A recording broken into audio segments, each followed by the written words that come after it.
Hi everyone, welcome backs to Foodies Kitchen. ಇವತ್ತು ನಾನು ನಿಮಗೆ ಬೆಂಡೆಕಾಯಿ ಸಾಂಬಾರು ಹೇಗೆ ಮಾಡೋದು ಅಂತ ಹೇಳ್ಕೊಡ್ತಾ ಇದ್ದೀನಿ. ಇದಕ್ಕೆ ಬೇಕಾಗಿರೋ ಇಂಗ್ರೀಡಿಯೆಂಟ್ಸ್ ನೋಡೋಣ.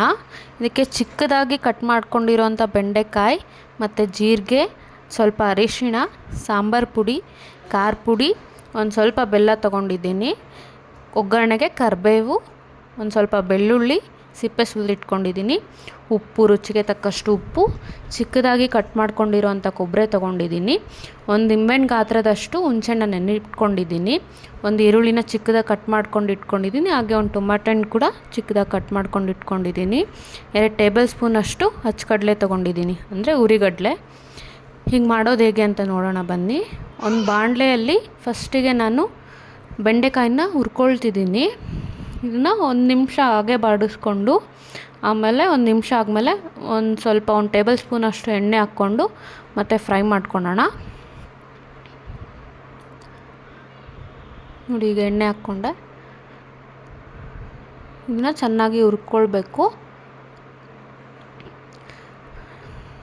ಈಗ ನೋಡಿ, ಚೆನ್ನಾಗಿ ಹುರಿದಿದೆ. ನೋಡಿ, ಈ ರೀತಿ ಆಗೋವರೆಗೂ ಇದನ್ನು ಚೆನ್ನಾಗಿ ಹುರ್ಕೊಳ್ಳಿ. ಮೀಡಿಯಮ್ ಫ್ಲೇಮ್ನಲ್ಲೇ ಇಟ್ಕೊಂಡು ಹುರ್ಕೊಳ್ಳಿ. ಈಗ ನಾನು ಇದಕ್ಕೆ ಮಸಾಲಾಗೆ ಏನೇನು ರುಬ್ಕೊಳ್ಬೇಕು ಅಂತ ಹೇಳ್ತಿದ್ದೀನಿ. ಫಸ್ಟು ಬೆಳ್ಳುಳ್ಳಿ, ಆಮೇಲೆ ಚಿಕ್ಕದಾಗಿ ಕಟ್ ಮಾಡ್ಕೊಂಡಿರೋಂಥ ಕೊಬ್ಬರಿ, ಆಮೇಲೆ 2 ಸ್ಪೂನಷ್ಟು ಹುರ್ಗಡ್ಲೆ ತೊಗೊಂಡಿದ್ದೀನಿ, ಆಮೇಲೆ ಬೆಲ್ಲ ಹಾಕ್ಕೊಳ್ತಿದ್ದೀನಿ, ಖಾರ ಪುಡಿ,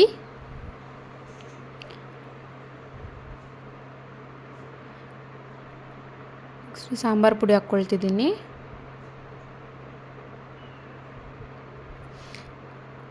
ಅರಿಶಿಣ ಪುಡಿ ಮತ್ತು ರುಚಿಗೆ ತಕ್ಕಷ್ಟು ಉಪ್ಪು, ಜೀರಿಗೆ ಕೂಡ ಇದರಲ್ಲೇ ಹಾಕ್ಕೊಳ್ತಿದ್ದೀನಿ ನಾನು.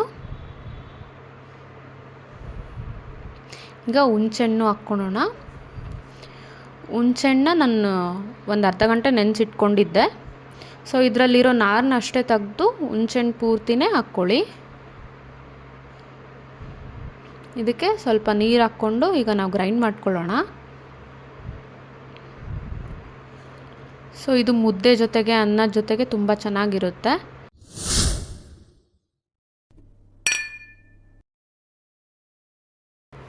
ಸೊ ಈ ಪೇಸ್ಟಾಗಿ ನೀವು ಇದನ್ನು ರುಬ್ಕೊಂಡು ನೆಕ್ಸ್ಟ್ ಈಗ ಒಗ್ಗರಣೆಗೆ ಹಾಕ್ಕೊಳ್ಳೋಣ.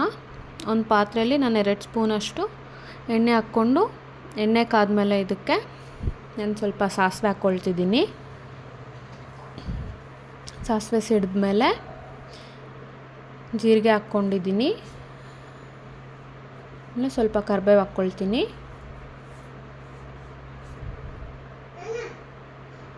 ನೆಕ್ಸ್ಟ್ ಇದಕ್ಕೆ ಚಿಕ್ಕದಾಗಿ ಕಟ್ ಮಾಡ್ಕೊಂಡಿರೋ ಈರುಳ್ಳಿ ಕೂಡ ಹಾಕ್ಕೊಳ್ತಿದ್ದೀನಿ.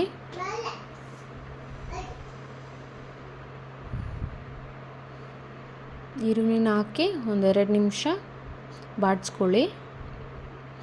ಈರುಳ್ಳಿ ಕಲರ್ ಸ್ವಲ್ಪ ಚೇಂಜ್ ಆಗೋವರೆಗೂ ಬಾಡಿಸ್ಕೊಳ್ಳಿ. ನಿಮ್ಗೆ ಆಗಲೇ ಗೊತ್ತಾಗುತ್ತೆ ನೋಡಿ, ಕಲರ್ ಒಂಥರ ಗೋಲ್ಡನ್ ಕಲರ್ ಬರುತ್ತೆ, ಅಲ್ಲಿವರೆಗೂ ಸ್ವಲ್ಪ ಬಾಡಿಸ್ಕೊಳ್ಳಿ.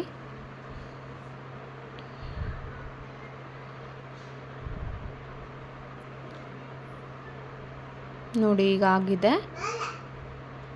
ಸೊ ಇದಕ್ಕೆ ನಾವು ನೆಕ್ಸ್ಟ್ ಟೊಮ್ಯಾಟೊ ಹಾಕ್ಕೊಳ್ತಿದ್ದೀನಿ. ಸೊ ಟೊಮ್ಯಾಟೊ ಕೂಡ ಸ್ವಲ್ಪ ಮೆತ್ತಗಾಗೋವರೆಗೂ ಇದನ್ನು ಬಾಡಿಸ್ಕೊಳ್ಳೋಣ.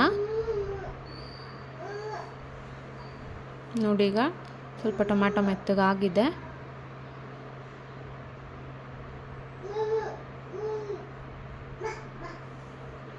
ಸೊ ಇದಕ್ಕೀಗ ನಾನು ರುಬ್ಬಿಟ್ಕೊಂಡಿರೋ ಮಸಾಲಾನ ಹಾಕ್ಕೊಳ್ತಿದ್ದೀನಿ.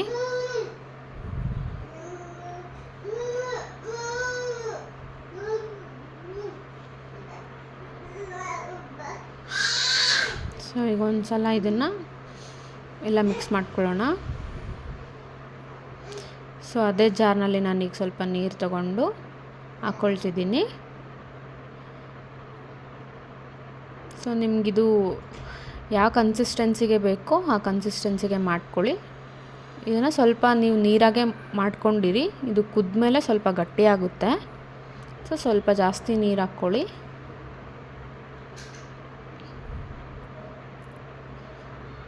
ಸೊ ನಂಗೆ ಸ್ವಲ್ಪ ಗಟ್ಟಿ ಅನ್ನಿಸ್ತಿತ್ತಂತ ಮತ್ತೆ ನಾನು ಇನ್ನೊಂದು ಸ್ವಲ್ಪ ನೀರು ಹಾಕ್ಕೊಂಡೆ. ಈಗ ಇದೊಂದು ಸ್ವಲ್ಪ ಕುದ್ಮೇಲೆ ಬೆಂಡೆಕಾಯಿ ಹಾಕ್ಕೊಳ್ತಿದ್ದೀನಿ. ನಾವು ಬೆಂಡೆಕಾಯಿ ಆಗಲೇ ಫ್ರೈ ಮಾಡ್ಕೊಂಡಿರೋದ್ರಿಂದ ಸೊ ಬೆಂಡೆಕಾಯಿ ನಮಗೇನು ಭಾಳ ಹೊತ್ತು ಬೇಯಿಸ್ಕೊಳ್ಳೋದೇನು ಬೇಕಿಲ್ಲ. ಸೊ ಇದು ಒಂದು ಸ್ವಲ್ಪ ಹೊತ್ತು ಕುದಿಬೇಕು. ಇದು ಒಂದು 2 to 3 ಮಿನಿಟ್ಸ್ ಇದನ್ನ ಚೆನ್ನಾಗಿ ಕುದಿಸ್ಕೊಳ್ಳಿ. ನೋಡಿ ಈಗ ಚೆನ್ನಾಗಿ ಕುದೀತಿದೆ. ಇದಕ್ಕೆ ನೀವು ಬೇಕಿದ್ದರೆ ಕೊತ್ತಂಬರಿನ ಚಿಕ್ಕದಾಗಿ ಕಟ್ ಮಾಡಿಕೊಂಡು ಮೇಲೆ ಹಾಕ್ಕೊಳ್ಬೋದು. ನೋಡಿ ಮುದ್ದೆ ಜೊತೆಗೆ ತುಂಬ ಚೆನ್ನಾಗಿರುತ್ತೆ, ಅನ್ನದ ಜೊತೆಗೂ ತುಂಬ ಚೆನ್ನಾಗಿರುತ್ತೆ. ಇಷ್ಟ ಆದರೆ ಕಮೆಂಟ್ ಮಾಡಿ, ಲೈಕ್, ಶೇರ್ ಆ್ಯಂಡ್ ಸಬ್ಸ್ಕ್ರೈಬ್.